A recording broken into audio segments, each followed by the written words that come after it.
رسول اللہ صلی اللہ علیہ وسلم نے فرمایا جب انسان مر جاتا ہے تو 3 اعمال کے سوا اس کے سارے اعمال منقطع ہو جاتے ہیں. نمبر 1 صدقہ جاریہ، نمبر 2 وہ علم جس سے فائدہ اٹھایا جائے، اور نمبر 3 نیک اولاد جو اس کے لیے بعد میں دعائیں کرتی رہے. تو اس نیک اولاد کی وجہ سے ماں باپ کے درجے آگے بھی بلند ہوتے ہیں. جب کسی کا درجہ بلند ہوتا ہے یعنی برزخ میں، تو وہ پوچھتا ہے کہ میرا یہ درجہ کس وجہ سے بلند ہوا، تو بتایا جاتا ہے کہ تمہاری اولاد کی دعا کی وجہ سے، یعنی تمہیں اپ گریڈ کر دیا گیا ہے. تو جہاں بچے خوشخبری ہیں، نعمت ہیں، اور آگے ہمارے لیے دین دنیا کی بھلائیوں کا ذریعہ ہیں، وہاں بچے ایک ذمہ داری بھی ہیں، ایسی ذمہ داری جن کے بارے میں سوال کیا جائے گا، اور یہ سوال والدین سے بھی ہوگا اور استادوں سے بھی ہوگا. ابن عمر کہتے ہیں نبی صلی اللہ علیہ وسلم نے فرمایا اللہ تبارک و تعالی جس شخص کو رعیت کا ذمہ دار بناتا ہے، خواہ وہ کم ہو یا زیادہ، تو اللہ تعالیٰ قیامت کے دن اس رعایا کے بارے میں سوال بھی کرے گا کہ اس نے اپنی رعایا کے بارے میں اللہ تعالیٰ کے احکامات کو قائم کیا یا ضائع کیا، یعنی ان کو اللہ کا فرما بردار بنایا، اللہ کی اطاعت پر چلایا یا نہیں. لیکن بچے والدین کے علاوہ استادوں اور باقی معاشرے کی بھی ذمہ داری ہوتے ہیں. رسول اللہ صلی اللہ علیہ وسلم نے فرمایا میں ہر مومن کے لیے اس کی اپنی ذات سے بھی زیادہ قریب ہوں، پس جو شخص قرض یا چھوٹی اولاد چھوڑ کر جائے تو ان کی پرورش میری ذمہ ہے. یعنی حکومت وقت کی ذمہ داری بھی بنتی ہے کہ وہ بچوں کی صحیح تربیت اور تعلیم کا انتظام کرے. پھر اسی طرح اگر کوئی نسلوں کی حفاظت نہ کرے تو اس کی مذمت بھی کی گئی ہے. قرآن مجید میں آتا ہے وَيُهْلِكَ الْحَرْثَ وَالنَّسْلَ وَاللَّهُ لَا يُحِبُّ الْفَسَادَ، یعنی جو نسل اور حرث کھیتی میں فساد کرے تو اللہ تعالیٰ ایسے مفسد کو پسند نہیں کرتا. بچوں کے حقوق ضائع کرنے والوں کے لیے وعید بھی ہے. رسول اللہ صلی اللہ علیہ وسلم نے فرمایا کوئی ایسا بندہ جسے اللہ کسی رعایا کا نگران بناتا ہے، اور بچے جو ہیں وہ ہماری رعایا ہیں، یعنی کہ کلکم راعٍ وکلکم مسئول عن رعیتہ. اسی حدیث میں آگے جا کے آتا ہے والمرأة راعیۃ فی بیت زوجہا ومسئولۃ عنہا، کہ عورت اپنے شوہر کے گھر میں نگران ہے اور اس سے اس کے بارے میں سوال کیا جائے گا. تو گھر میں ظاہر ہے کہ بچے ہوتے ہیں تو بچوں کی ایک طرح سے نگرانی اس کی ذمہ داری ہے. فرمایا کہ اگر کوئی نگران اس حال میں مرتا ہے کہ وہ اپنی رعیت سے دھوکہ کرنے والا ہے تو اللہ اس پہ جنت حرام کر دیتا ہے.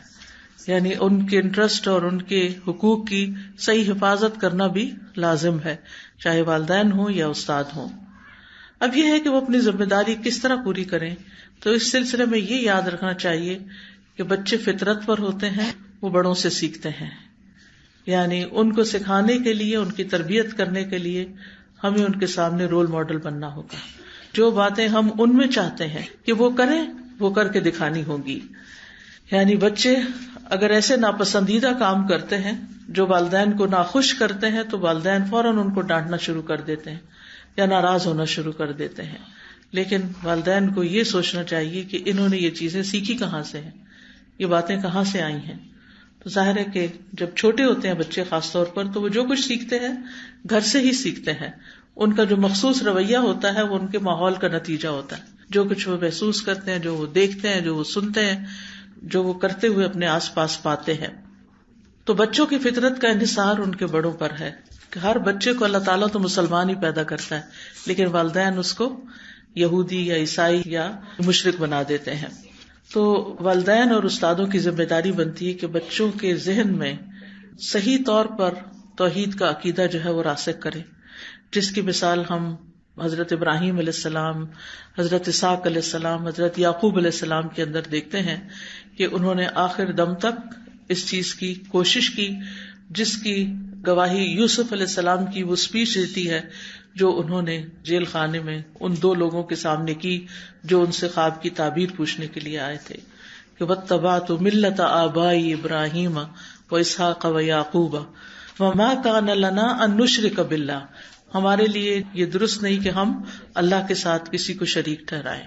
تو بڑے جو ہیں وہ بچوں کے لیے ایک رول ماڈل ہوتے ہیں.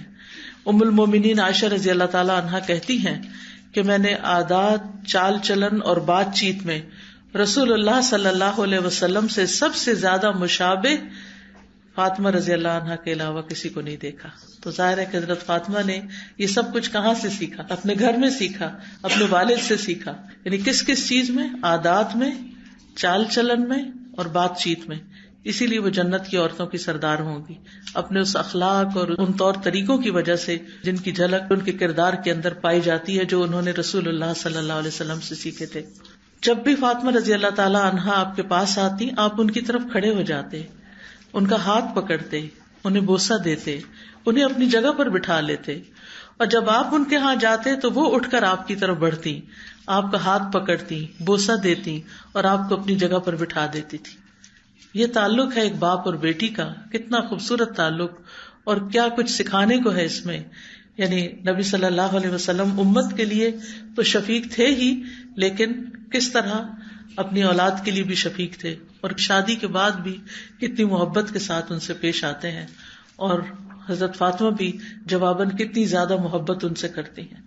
آج اکثر ماں باپ اس بات پہ پریشان ہوتے ہیں کہ ہمارے بچے منہ توڑ جواب دیتے ہیں، ہماری عزت نہیں کرتے، ہماری بات نہیں مانتے، بات نہیں سنتے، نماز نہیں پڑھتے. یعنی کسی بھی شخص کے پاس بیٹھ جاؤ تو اگر وہ بچوں والا ہے تو سب سے بڑا اس کی زندگی کا مسئلہ اس کے بچے ہی بنے ہوتے ہیں اور ان کی بدتمیزیاں اور بےہودگیاں.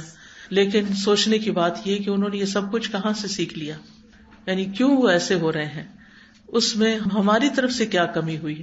میں سمجھتی ہوں کہ اس وقت صرف والدین اور اسکول کی تربیت ہی کام نہیں کرتی، بلکہ اس سے آگے بچوں کو دنیا کا بہت زیادہ ایکسپوجر ہو گیا ہے، اور بہت سی چیزیں وہ اسکرین سے سیکھ رہے ہوتے ہیں، اور اس سے بہت سی خرابیاں ان کے اندر آتی ہیں، اور ماحول سے سیکھتے ہیں. کیونکہ بچے ایک حد تک ہی گھروں میں رہتے ہیں، اس کے بعد اسکول کالجز وغیرہ میں چلے جاتے ہیں جہاں اپنے آس پاس کے بچوں سے بہت کچھ سیکھ رہے ہوتے ہیں. ایون اگر اسلامک اسکول بھی ہوں تو وہ تو سلیبس کی حد تک اسلام ہوتا ہے. اگر خوش قسمتی سے اچھے مسلمان ٹیچرز مل جائیں تو وہ بچوں کی زندگی میں ایک بڑا رول پلے کرتے ہیں، یا پھر اس کے بعد یہ ہے کہ ان کے آس پاس کے جو دوسرے بچے ہیں. لیکن عموماً دوسرے بچے بھی ایسے ہی گھروں سے آئے ہوئے ہوتے ہیں، اور ماں باپ بھی صرف اسکول کا فرض سمجھتے ہیں کہ وہی ان کو سب کچھ بنا دیں، اور اپنی ذمہ داری بھول جاتے ہیں.